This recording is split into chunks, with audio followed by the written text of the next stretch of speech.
আসসালামু আলাইকুম রহমতুল্লাহি ওয়া বারাকাতুহু। আশা করি আপনারা সবাই ভালো আছেন। প্রথম ক্লাসে আমরা শিখিয়েছিলাম যে মাপ কি করে নেওয়া হবে আর ইঞ্চি টেপের হিসাব, ইঞ্চি টেপ কি করে চিনবো, এগুলো প্রথম ক্লাসে আমরা শিখিয়ে দিয়েছি। আর কি কি লাগবে প্রথম ক্লাসে এটা আমরা বলে দিয়েছি যে ক্লাস শুরু করতে গেলে কি কি লাগবে। ঠিক আছে ইনশাআল্লাহ। এবারে আপনারা প্রথম ক্লাসের পর দ্বিতীয় ক্লাস শুরু হচ্ছে। দ্বিতীয় ক্লাসে আমরা শেখাবো যে একটা কামিজ থেকে কিভাবে আমরা মাপটা নেবো, মাপটা নেওয়ার পর কিভাবে কাটিং করব। ঠিক আছে, প্রথমত মাপটা নেওয়া শেখাবো। আজ আজ প্রথম ক্লাস হবে যে মাপটা আমরা নেওয়া শেখাবো, যে আমরা একটা কামিজ থেকে কিভাবে মাপ নেব, তাই না? দেখেন এই একটা কামিজ আছে, একটা রেডি কামিজ। এই কামিজটা থেকে আমরা কি করে মাপ নেব সেটা আজকে শেখাবো। ঠিক আছে ইনশাআল্লাহ। হ্যাঁ, এই কামিজটা থেকে কিভাবে মাপ নেওয়া হবে এটা শেখানো হবে। এবারে আপনারা দেখতে থাকেন যে একটা কামিজ থেকে আমরা কিভাবে মাপ নিচ্ছি। ঠিক আছে, একটা কামিজ, এই কামিজটা থেকে মাপ নেবো, তারপরে যেটা মাপ নেবো সেটা বডি থেকে মাপ নেবো কারো, সেটা আমরা এর পরে ক্লাসটা তৃতীয় ক্লাসটাতে শেখাবো যে কোনো মেয়ে ছেলের বডি থেকে কিভাবে মাপ নেওয়া হয়। হ্যাঁ, আমরা সেটার একজনকে নিয়ে মাপ নিয়ে দেখাবো যে কিভাবে মাপ নিতে হবে। প্রথমে তো আমরা কামিজের মাপটা দেখে নিই, যেটা রেডি কামিজ পেলে কিভাবে মাপ নেবো। ঠিক আছে, তারপর ইনশাল্লাহ এর পরে ক্লাস যখন হবে, পরে ক্লাসে আমরা একজন ছেলেকে নিয়ে তাকে একটা মাপ নিয়ে একটা দেখিয়ে দেবো যে সেভাবে বডি মাপ কিভাবে নেওয়া হবে। ঠিক আছে ইনশাল্লাহ। দেখেন, প্রথমত এই কামিজটা যদি কাস্টমারকে জিজ্ঞাসা করে নিতে হবে, যদি কারো কামিজ বানায় বা কুর্তা বানাবো, তবে জিজ্ঞাসা করে নিতে হবে যে এটা যে মাপ আছে, এটা বডি ফিটিংস মাপ আছে না এর থেকে লুজ টাইট রাখতে হবে, এটা জিজ্ঞাসা করে নেবো কাস্টমারকে। কাস্টমার যদি বলে সেম টু সেম বানাতে, তাহলে এর সেম টু সেম মাপ নিতে হবে। সেম টু সেম মাপ নিলে কি করব, হ্যাঁ, প্রথমে আপনার এই মাপটা নিয়ে নেবো, লেন্থের মাপটা, পুরো লেন্থের মাপটা। হ্যাঁ, এই কান থেকে নিয়ে একদম কি এই নিচে পর্যন্ত, কান থেকে নিয়ে এই নিচে পর্যন্ত। হ্যাঁ, দেখি এটা কত হয়েছে। কান থেকে নিয়ে এই কান থেকে নিয়ে নিচে পর্যন্ত। হ্যাঁ, এই কান থেকে নিয়ে এই কান থেকে নিয়ে এই নিচে পর্যন্ত, এটা হলো লেন্থের মাপ, লম্বা। ঠিক আছে, এবারে আমরা কি করব, যে মাপটা এখানে রেডি আছে সেই মাপটা নিয়ে নেবো। ঠিক আছে, এটা আছে আমার 38। 38টা আমি এখানে লম্বায় লিখে নেবো, যেটা 38, এটা 38 ইঞ্চ লম্বায় লিখে নিলাম। এটা আমার টেলারিং এর খাতা। এখানে লম্বা, বুক, চেস্ট, কোমর, ফুট, হাত সব সিরিয়াল বাই লেখা আছে। যদি আপনাদের কাছে এটা না থাকে তো আপনারা প্লেন খাতায় এটা লিখে নেবেন। হ্যাঁ, যে লম্বা, হ্যাঁ লম্বা, চেস্ট, বুক, থাই, গলা, এগুলো লিখে নেবেন। ঠিক আছে, সিরিয়াল করে নেবেন। এরপরে যেটা মাপ নিতে হবে চেস্টের, ঠিক আছে, চেস্টের মাপ নেবেন। চেস্টের মাপ কোথায় নেবেন, যেখানে এই আর্মোলটা যেখানে শেষ হয়েছে, হ্যাঁ, এখানটাতে 1 ইঞ্চি নিচে চেস্টের মাপটা নেবেন। একবারে এখানে না নেওয়া, সামান্য একটু নিচে 1 ইঞ্চি নিচে চেস্টের মাপটা নেবেন। আমরা জানি বেশ, এখানে কত আছে 20, তাহলে 20কে ডবল করে নিই। হ্যাঁ, এটা সিঙ্গেল আছে, ডবল করে নিলে কত হলো 40। এখানে 40 লিখে দেন। হ্যাঁ, যেটা ফিক্স আছে ওটা লিখে দেন। তারপরে কিসের মাপ নেবো আমরা, কোমর। কোমরে চলে আসি। কোমর আমরা জানি যে কান থেকে কত ইঞ্চি নিচে কোমর নিতে হয়, এটা জেনে রাখতে হবে। হ্যাঁ, কান থেকে এখানে যে শেপটা হবে, এই শেপটা কত ইঞ্চি, এই শেপটা কত ইঞ্চি, এটা আমাদেরকে জানতে হবে। তাহলে এটা মোটামুটি ধরেন কান থেকে, হ্যাঁ, যার যেমন হেলথ, যে মেয়েটা যেমন হেলথ, যদি খুব লম্বা মেয়ে হয় তাহলে 14, 14.5, 15। আর যদি খুব একটু নাটা খাটো মেয়ে হয় তাহলে সেক্ষেত্রে 13, 13.5, 14। ঠিক আছে ইনশাল্লাহ, বেশ। এরপরে কোমরটা মাপ নিলেন। কোমরটা কত আছে 36, তাহলে চেস্ট 40, কোমর 36। এরপরে আমরা মাপ নেবো থাই, তাহলে হিপের। হ্যাঁ, যেটা আমরা পাছা বলি, এখানটা মাপ নেবো, এখানটা। ঠিক আছে, এখানটা মাপ নিলে হিপের মাপ কত হচ্ছে, এখানে আছে দেখেন, হ্যাঁ 21, 21 দুগুণে কত, 42, থাই হয়ে গেল 42। ঠিক আছে চলো, বেশ।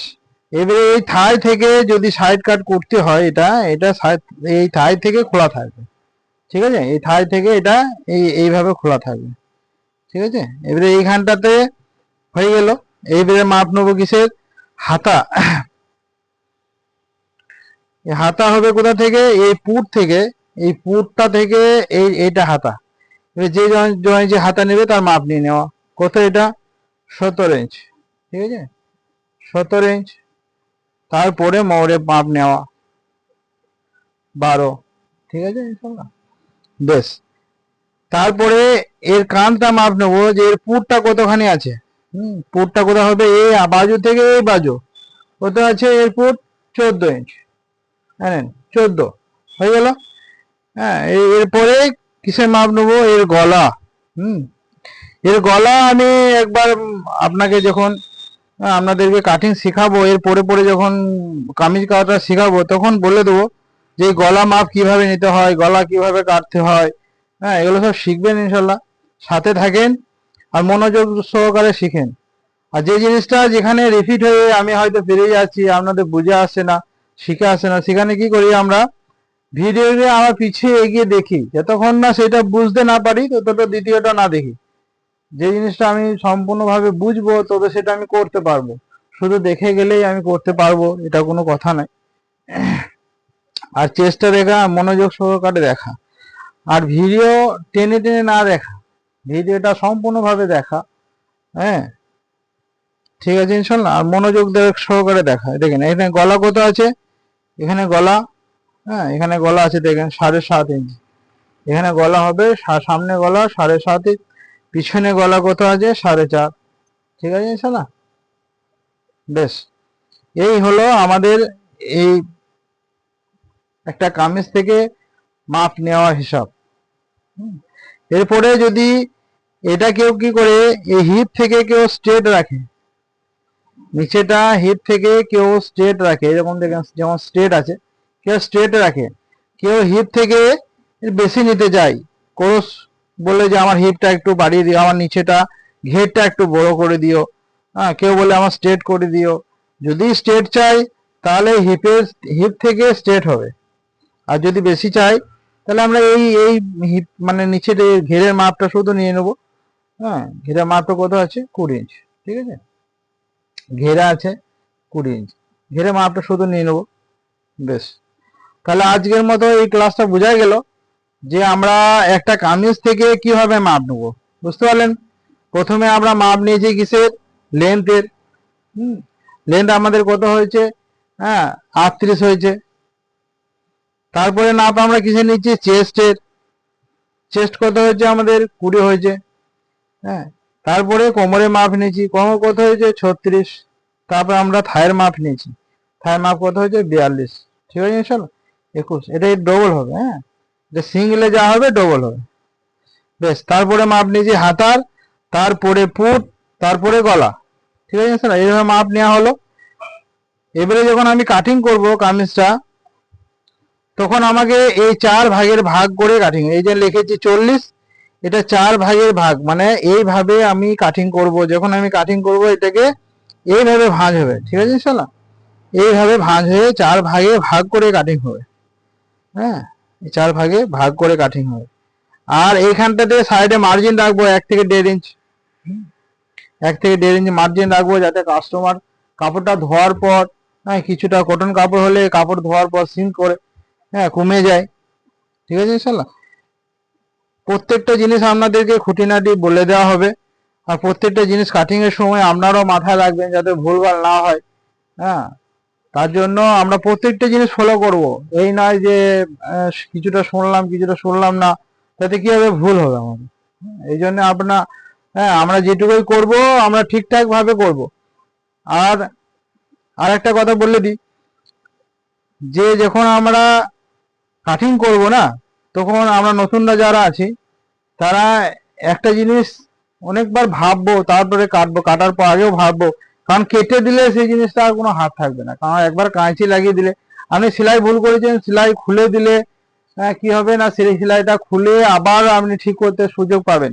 কিন্তু একবার কেটে দিলে সেটাকে ভুল হয়ে যাবে, সেটা কাস্টমারকে আপনাকে পয়সা রিটার্ন করতে হবে। তার জন্য আমরা কি করব, ভুল ভুল করব না, যেটা করব আমরা ঠিক করার চেষ্টা করব।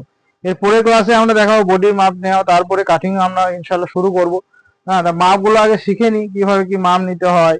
হ্যাঁ, এই জন্য কি করি, বেশি বেশি করে ভিডিওটাকে দেখে হ্যাঁ আমি আমার এটাকে মাথার মধ্যে নিয়ে আসি। আর আমার আত্মীয় স্বজন বন্ধু বান্ধব যারা এটাকে শিখতে চাইছে তাদের মধ্যে শেয়ার করি, আর সকলে মিলে শিখি। যারা বুঝতে পারছি না একে অপরকে, সবারই জ্ঞান সমান নয়, কাউকে হয়তো একবারে বুঝবে, কেউ দুবারে বুঝবে, তার জন্য আমি বারবার ভিডিওটাকে দেখে শিখি। হ্যাঁ, আর লাইক শেয়ার করে দিন, আর সাবস্ক্রাইব করে সাথে থাকেন। প্রত্যেকটা ভিডিও একের পর এক আসতে থাকবে, এই জন্য বেলের ঘন্টি বাজিয়ে অলে আপনারা লাইক করে রাখেন, যাতে কি করে প্রত্যেকটা ভিডিও আপনাদের কাছে পৌঁছে যায়। হ্যাঁ, এই জন্য আপনারা নিজে নিজে দেখেন আর অপরকে দেখার সুযোগ করে দেন। হ্যাঁ, যারা অনেকেই কাজটা শিখতে চাইছে কিন্তু ঠিক ভাবে গাইড না পাওয়ার জন্য তারা কাজটা শিখতে পারছে না। আমি এর আগেও বলেছি যে এর কাজ শিখার মাধ্যমে অনেক মানুষ অনেক টাকা ইনকাম করছে। আমরাও ইনশাল্লাহ চেষ্টা করব, মেহনত করব, কিন্তু সময় সাপেক্ষ। আমি সময় দিতে হবে। দেখেন ভিডিওটা বড় হয়ে যাচ্ছে, বেশি কথা বলাটাও ঠিক হচ্ছে না। হ্যাঁ, তবে কিছু কথা না বললেও নয়, সময় সাপেক্ষ, আপনাকে সময় দিতেই হবে। যে কোনো সময় জিনিসে আপনি সময় দিবেন তো বৃথা যাবে না। আর আপনি ভাববেন যে বিনা সময়ে বা বিনা মেহনতে কিছু করে ফেলবো, এটা সম্ভব নয়। দুনিয়াতে কোনো জিনিস বিনা মেহনতে হয় না, হবেও না। ঠিক আছে, এই জন্য আপনারা সময় দেন, মেহনত করেন, ইনশাল্লাহ হ্যাঁ শিখবেন। কামিয়াবি মেহনতের ওপরই আছে ইনশাল্লাহ। ঠিক আছে, মেহনত শর্ত আছে দুনিয়াতে, যে কোনো জিনিসের উপর মেহনত করবেন আর সেটা তরাক্কি হবে। হ্যাঁ, ঠিক আছে, ভালো থাকেন। আবার পরে ভিডিওতে দেখা হবে ইনশাল্লাহ। তৃতীয় ভিডিওর জন্য, এটা দ্বিতীয় ভিডিও, তৃতীয় ক্লাসের জন্য আপনারা অপেক্ষা করেন। তৃতীয় ক্লাস ইনশাল্লাহ বহু জল নিয়ে আসবো, সেখানে আপনাদের কাটিংটা শেখানো হবে ইনশাল্লাহ। ঠিক আছে, খুদা হাফেজ, ভালো থাকেন, আমার জন্য দোয়া করেন। যদি কেউ কোনো ভাই যদি এই ভিডিও থেকে উপকৃত হয়, তার জন্য আমি আমাকে ধন্য মনে করব।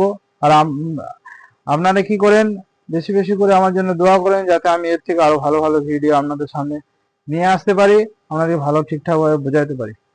আসসালামু আলাইকুম।